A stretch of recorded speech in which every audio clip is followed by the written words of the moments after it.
निखिल उत्कल प्राथमिक शिक्षक फेडरेशन कार्यकारी कमिटी द्वारा कलाहांडी दृढ़ संगठक धुरेन पट्टनायक को राज्य प्राथमिक शिक्षक फेडरेशन सभापति रूपे सर्वसम्मतिक्रमे मनोनीत होइछन्ति। प्रकाश था कि गत 30/6/2024 तारिख में संगठन पूर्वतन सभापति रमणी रंजन त्रिपाठी करथिबा बैठक को एवं बैठकर निष्पत्ति को असंवैधानिक अगणतांत्रिक और अवैध बोली घोषणा करा जायथिला। अद्य सभारे संघीय विभाजन पर सभापति और राज्य संयोजक संविधान 57 अनुଯାयी संगठन को भग्नीकरण करी शिक्षक महल जो विभ्रांति और आशंका सृष्टि करथिले एवं महासचिव अनुपस्थित षड्यंत्र करी संगठन को भग्नीकरण घोषणा करी गणमाध्यम राज्य प्रशासक को अवैध पैड प्रस्तुत करी लिस्कृत आकार रे प्रदान कले ताहाद्वारा फेडरेशन मर्यादा और गौरव नष्ट कले। यहाँ उपस्थित समस्त सदस्य घोर निंदा करथिले। पूर्वतन सभापति श्री त्रिपाठी असंवैधानिक कार्य को राज्य फेडरेशन पूर्वतन संयोजक उपस्थित रही पूर्ण सहयोग और प्रोत्साहन देथिबार उपस्थित प्रत्येक जिला राज्य कर्मकर्ता उभयों को पदरहित कर बहिष्कार करने अनुरोध करथिले। राज्य उपसभापति तथा आजिका सभार सभापति उपस्थित फेडरेशन उपदेष्टा संविधान समीक्षक मानक निष्पत्ति जणाइबाकु परामर्श लोड़िथिले। उपदेष्टा मंडली और संविधान समीक्षक संविधान धारा 57 अनुसार राज्य निर्वाचित प्रतिनिधि कार्यकाल 3 वर्ष बोली प्रकाश करथिले। राज्य कोऑर्डिनेटर भाव में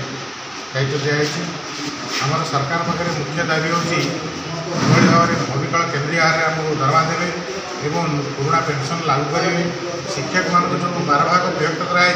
किभली भाव गोटे स्रोत में समस्त ने यहाँ आमर मुख्य दाबी। तापर आमर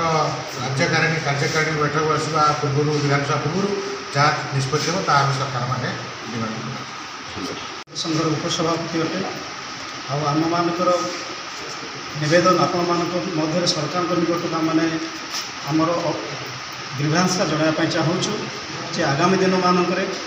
आम मानकर जो ओडिशा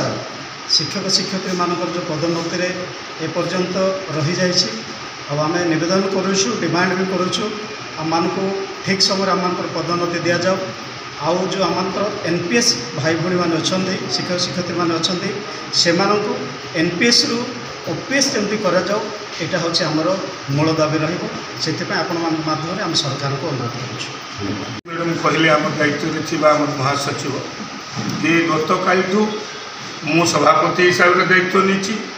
और सुरेंद्र कुलदीप भाई वाइस प्रेसिडेंट हिसाब से आमर मनोज स्वाई भाई से नहीं संयोजक हिसाब से दायित्व नहीं जहाँ भी आम सब आम कार्यकारिणी बैठक हुए कार्यकारिणी बैठक में गत काली जो कार्यकारिणी बैठक में यही संघ बाबद भी आलोचना होता संगठन बाबद आलोचना होता शिक्षक मानकर विभिन्न जो दाबी अच्छी विगत दिन में आम आंदोलन करूँ चारू मैडम आम महासचिव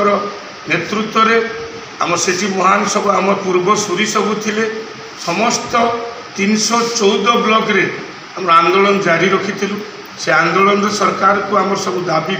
देइथिलु। वर्तमान भी आमर नुआ सरकार आसिले नुआ सरकार भी सेठी भी आम आमर मुख्यमंत्री को आम देखा करथिले राज्य फेडरेशन समस्त नेतृत्व शिक्षा मंत्री को देखा करथिले सेठी भी आमर दिया मेमोरेंडम दिया किंतु आमको जो दायित्व दिया सुचारू रूपे संगठन को यूपीटीएफ को परिचालना करने और आमर ओडिशार समस्त शिक्षक समाजर सब वर्गर शिक्षक मानू आखिरी रखी से डिमांड को आखिरी रखी आम आगामी दिन रे आमर सब जो अच्छी डिमांड आउ थे सरकार पाखे उपस्थापन करूँ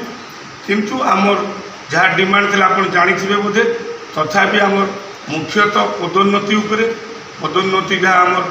टी बंद हो जाए कार्य त्वरान्वित करने आमर डिमांड अच्छी केन्द्रीय हार में दरमा एक्स कैडर मान को कैडर करिया कैडरभुक्त करने अच्छी और विभिन्न समस्या जो बाकी अच्छी आमर पुराना पेंशन ओपीएस टा मुख्य समस्या अच्छी इसको दाबी नेबू तापर आमर जो आउ थे कार्यकारिणी बैठक बस आमर नेतृत्व जो कार्यकारिणी आम राज्य कार्यकारिणी बैठक बस से कार्यकारिणी बैठक में समस्त नेतृत्व समस्त जिला कर्मकर्ता समस्त मतामत नहीं पुणी आउ थे जदि किसी नुआ समस्या अच्छी तापर आम सरकार पाखे आम दाबी रखू आ विश्वास रखुचु सरकार आम दाबी शुणे और आशा रखुचु शिक्षक समाज को उपकृत करने शिक्षक समाज समस्या को हासिल करने